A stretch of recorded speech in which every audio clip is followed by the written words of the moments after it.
Are you tired of eating boring, bland veggies that have no taste or have stopped eating them? Come along and I'll show you the best recipe that your taste buds will appreciate. Let's get that started. We'll start by adding one chopped onion to the oil.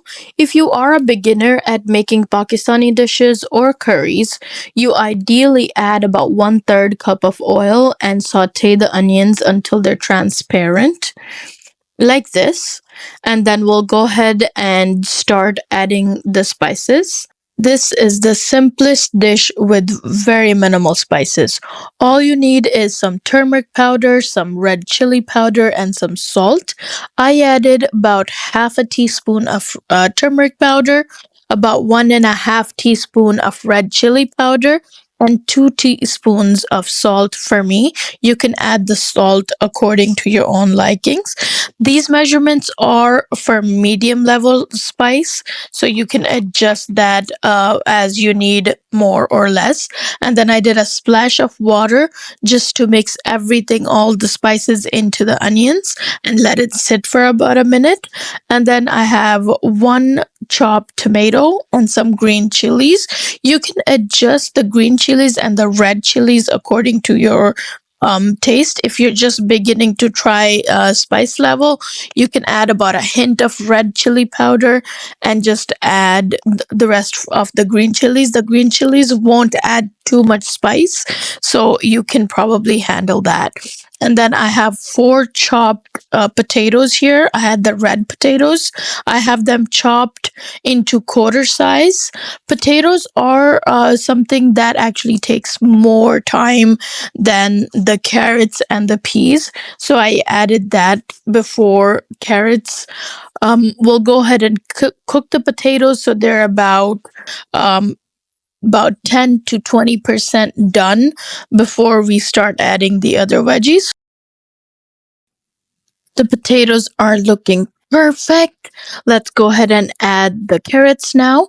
You can cut the carrots to about 2 inches thick, just so you don't want them to be mushed by the time all the veggies are cooked.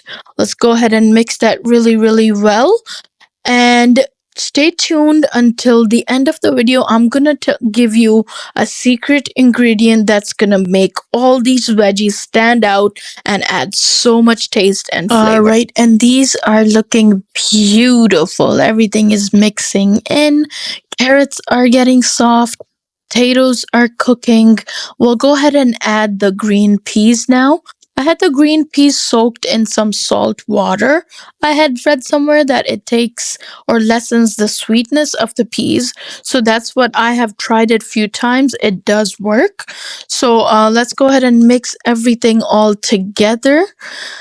Now we'll cook it for a few minutes. We'll saute them. And once that's well sauteed, well mixed in together, let's go ahead and mix it one last time. And then we'll go ahead and add about half a cup of water. None of these veggies actually release water while cooking them, so that's why you have to add additional water. So that's why I'm adding half a cup of water, so they get enough time for the peas and the carrots and the potatoes to fully cook together. We'll go ahead and cover after adding the water, leave it about 5, 6 to up to maybe 10 minutes. Time for the secret ingredient, some cumin, and chopped cilantro. Go ahead and give it a really good mix. And there you have it. Make sure to check out my other content and don't forget to subscribe. Thank you for watching and have a good day.